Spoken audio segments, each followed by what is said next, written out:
Special United Nations Ambassador GERARD NSENGIYUMVA about refugees and asylum seekers, UNHCR's and states' protection responsibilities towards displaced and stateless persons, including asylum seekers and refugees, are firmly embedded in the human rights framework, the institution of asylum, including the legal framework established by the 1951 Convention, derives directly from the right to seek and enjoy asylum affirmed in Article 14 of the Universal Declaration of Human Rights. In fact, international human rights law, which generally applies to all persons within a state's territory or jurisdiction, provides an overarching framework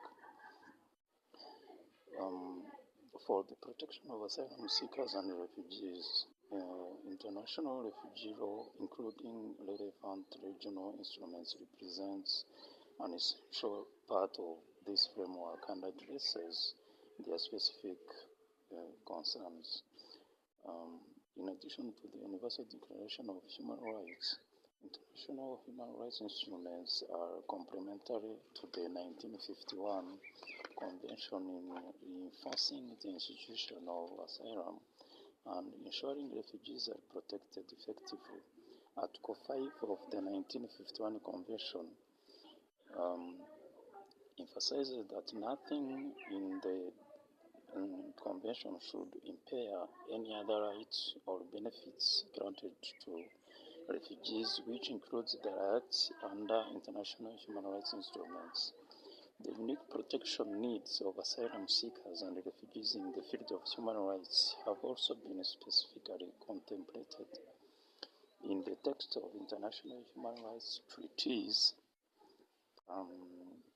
See, for example, CRC Article 22, or elaborated on in a number of secondary sources, such as the general comments or recommendations issued by the committees of experts which oversee the implementation of the treaties. About the returnees, the right of refugees to return to their country of origin is recognized in Article 13 of the Universal Declaration of Human Rights and in a number of international human rights treaties, including Article 12 of the International Covenant on Civil and Political Rights. UNHCR's Executive Committee has also specifically noted in its conclusion number 101 the relevance of the Universal Declaration of Human Rights as well as the other core international human rights treaties to voluntary repatriation. It encouraged UNHCR and the international community at large to contribute to promoting respect for the human rights of returnees in carrying out UNHCR's mandate to monitor returnees, one of the key elements of ensuring the enjoyment by returnees of their human rights on an equal footing with their fellow citizens without discrimination. Then there is about stateless persons. About stateless persons, UNHCR responsibilities towards stateless people started with the protection and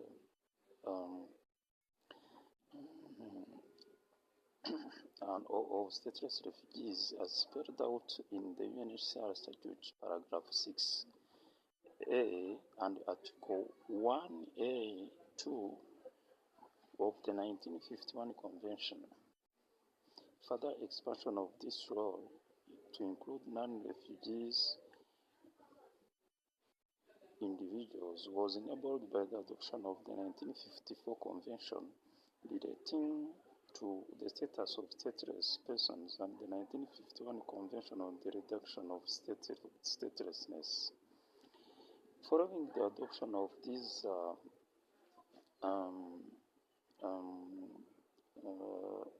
statelessness conventions, the General Assembly authorized the UNHCR to examine and assist the processing of claims before authorities brought by stateless people.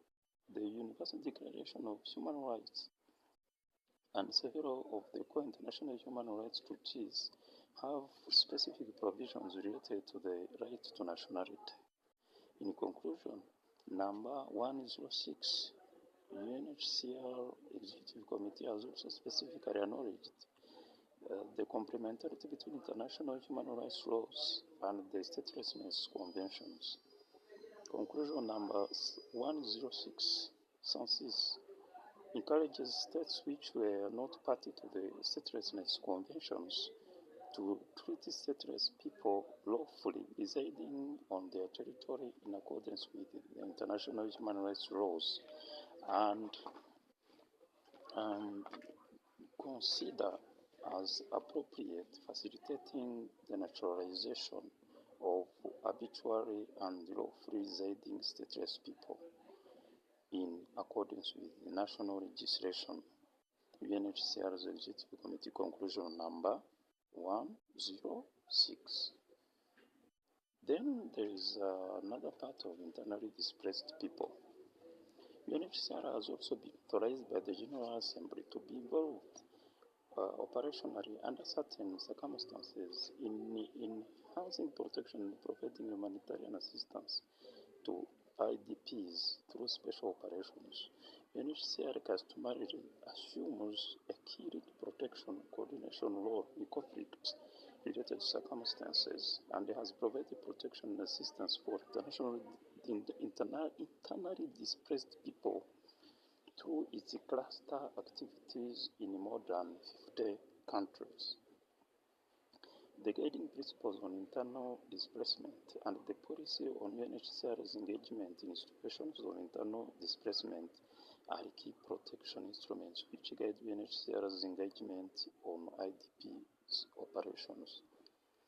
In addition to restating a number of key human rights identified in international guiding principles, call for the following actions on human rights.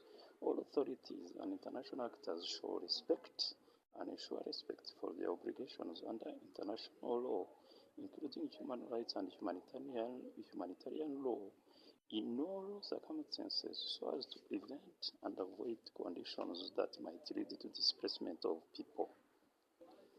International humanitarian organizations and other appropriate actors, when providing assistance, should give due regards to the protection needs and human rights